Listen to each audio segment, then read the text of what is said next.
Dr Sarita, MBBS and MD from BG Medical College, India. I have graduated and post-graduated from Ahmedabad, and after that I have practiced in Delhi and Gurgaon for close to 20 years. And I did my masters in reproduction and embryology from EV Spain, and now I am in Nairobi for almost last 5 years, practicing as an IVF specialist as well as gynecologist. So we offer a wide range of services, which starts with the basic workup, basic infertility workup, which includes the hormonal test, the tube testing, the starting with the IUI, ultrasounds, IVF, ICSI, egg freezing, sperm freezing, and frozen transfers.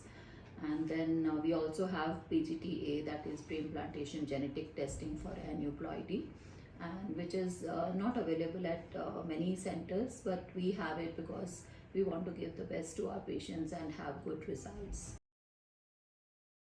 So in IVF, what we do is basically we, in a natural cycle, a woman has only one egg.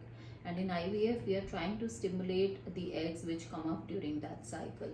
So basically what we do is we start the woman on injections starting from the second or third day of the periods. And the injections are given in a little high dose, which stimulates the eggs. Say there are 5 eggs in one ovary and 5 in the other ovary. So we want all those 8 to 10 eggs come up. And the injections are given every day for almost 10 to 12 days, depending upon the patient profile. And we do the ultrasound, transvaginal ultrasound is done, and we look at the follicles, how they are coming up.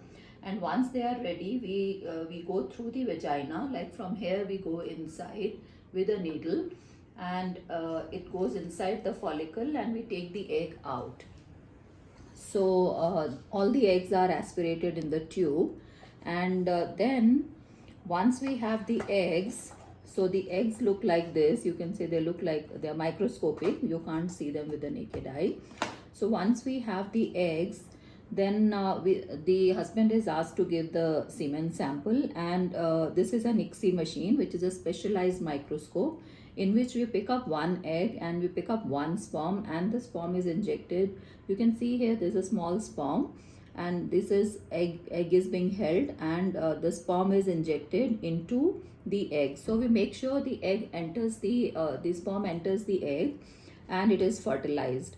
So this is how you can see, once the egg is fertilized, it starts growing like this. On day 2 we see 2 cells, on day 1 we see 2 cells, on day 2 we see 4 or 8 cells, and so it keeps growing. And on day 5 it looks like this, which is called blastocyst. Now once we have the embryos, say we have 6 or 7 embryos, so we are going to transfer only 2 or 3 at the most, not more than that. So these are the embryos. See, we pick up 2 embryos in a small catheter. This is a very small catheter in which the embryos are picked up, and we go inside the uterus and we release the embryos here. So exactly the embryos are released in the uterine cavity. So we generally prefer to transfer 2 embryos, or sometimes if the embryo quality is not very good, we transfer 3 also, hoping that at least one will stick. So because we are transferring 2 or 3 embryos, sometimes I would say there are about 20 to 25% chances that the 2 embryos grow together, and the chances of multiple pregnancy or twins are there. And once the embryos are transferred, then after 2 weeks we do the blood test to see if the embryo is implanted and the pregnancy has taken place. So this is how the IVF process is done. So approximately it takes about 2 weeks time for the eggs to be ready.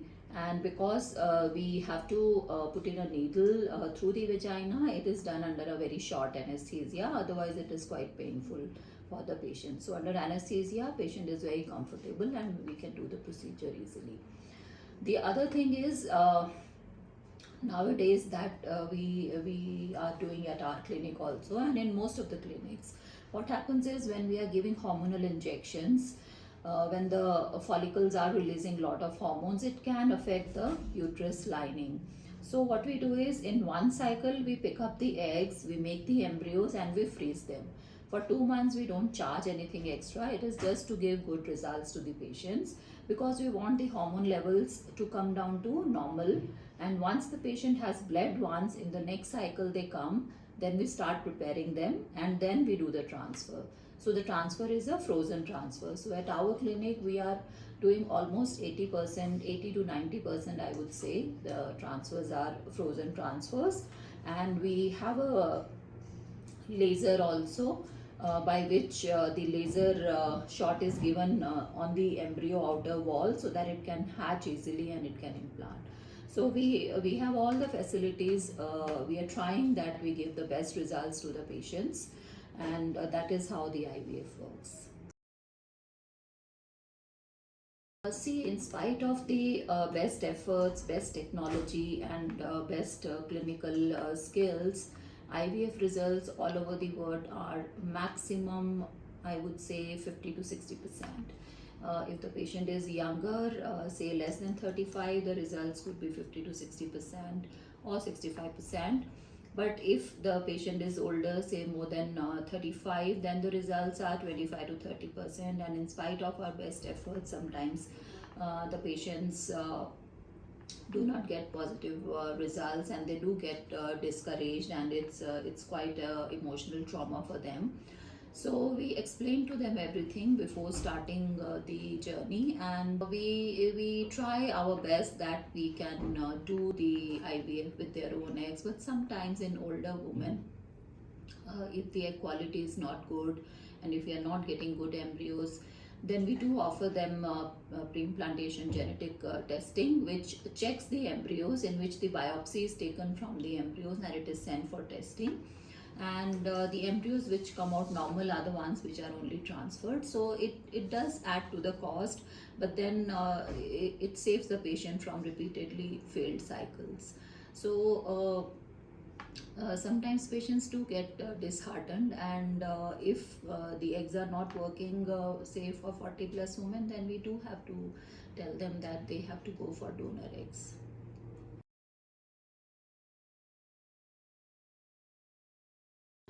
So basically, our patient-centric approach, and when the patient comes for the first time, I personally see the patient, and we go through all the records, what treatments they have taken, what investigations they have done, and where is the problem exactly. So we try to look at the exact problem, and then we try to give individualized protocol to the patients. And we always try to update ourselves in this field, what is new and which benefits the patients, which gives the best results. And we don't do any patching. We do the patient's IVF as per their convenience. We have a full-time embryologist, which makes a difference. So the lab cleaning and the lab protocols, everything is in proper place. And then apart from this, we also have a laser facility available, which in which we do the laser hatching for all the frozen embryos, as well as we do the pre-implantation genetic testing also for the elderly patients who come to us with repeated failed cycles. Then also we get a lot of patients who are HIV or HPSAG positive. So we have a separate room and a separate equipment for them, so that there is no contamination of the cases, and the patient gets the best results and the best care. I've had a lot of patients who had 3 or even 4 failed IVF cycles, and then they come with quite heavy heart, and they are obviously quite traumatized. And because I believe in doing the best for the patients, so we offer them PGTA, and I have had many patients who have successfully conceived with this technique. Then there was one patient who had no uterus, and she was told by some clinics that she cannot have any child. Somebody tried to stimulate, they couldn't get the eggs, but we stimulated her, we got good eggs, and we transferred in a surrogate. And she has already delivered, and she's blessed with a nice, very good baby girl. Then there was one patient who had Australian patient who had just one ovary, and which was very small. There were just two eggs, and we took out those eggs, and she had a successful pregnancy in a surrogate again. There have been a lot of patients who had difficulty in conceiving, and they were not able to conceive despite repeated trials. So we were happy to help them in best way and give them the results, and give them happiness in their lives. So it gives us satisfaction and happiness too. First thing the patient should know, and we also tell them, that it's not 100%. In spite of fertilizing the egg with the sperm and actually making a baby in the incubator and then putting it in the uterus, still some embryos might not stick to the uterus and result in pregnancy. And then the other thing, the patients believe that once we stimulate them and we take the eggs out, whatever, say there are 5, 7, 10 or 15 eggs, they think that all their eggs are gone and they are not left with any eggs. So it's not like that. So it is like every cycle a fresh crop of egg comes up in the ovaries, and when we stimulate the ovary in that month, whatever eggs are there, we are taking out only those eggs which we are fertilizing and transferring the embryos. So next month again a fresh crop will come up. So they should not feel that we are going to take out all their eggs.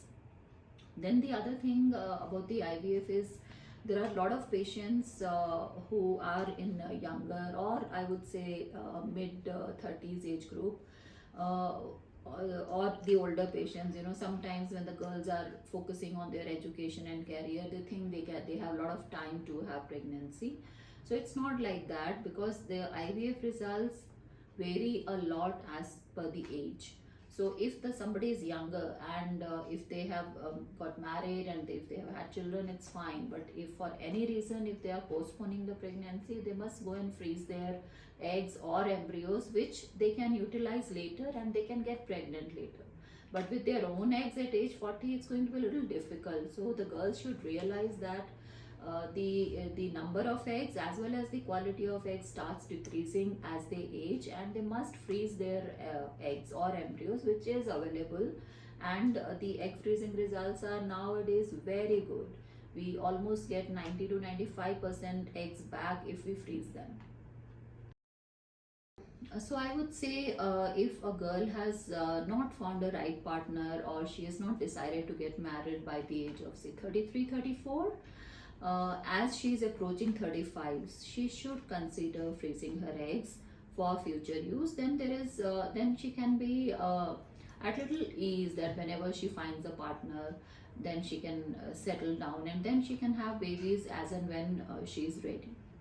So they should know that there are a lot of fertility treatment options available, but it all depends upon the age factor and the financial implications. So if somebody is young, we do give them the trial of IUIs or even timed intercourse they conceive. But if somebody is 40, then we do tell them that their egg reserve is not very good, and they should go for IVF to have better results. And if somebody is not planning pregnancy in near future, they must freeze their eggs or the embryos, whichever is feasible. The most important thing that gives motivation is that you give happiness and smiles on a lot of faces who have been struggling with infertility, and you give them their bundle of joy, especially in our society, as I see in Africa also. Women sometimes, they are blamed for not having children, and the men go and they abandon them and they go and have second marriages. So obviously the women do get traumatized. So in a way, I feel we are doing our bit for the happiness of the society and keeping the families together.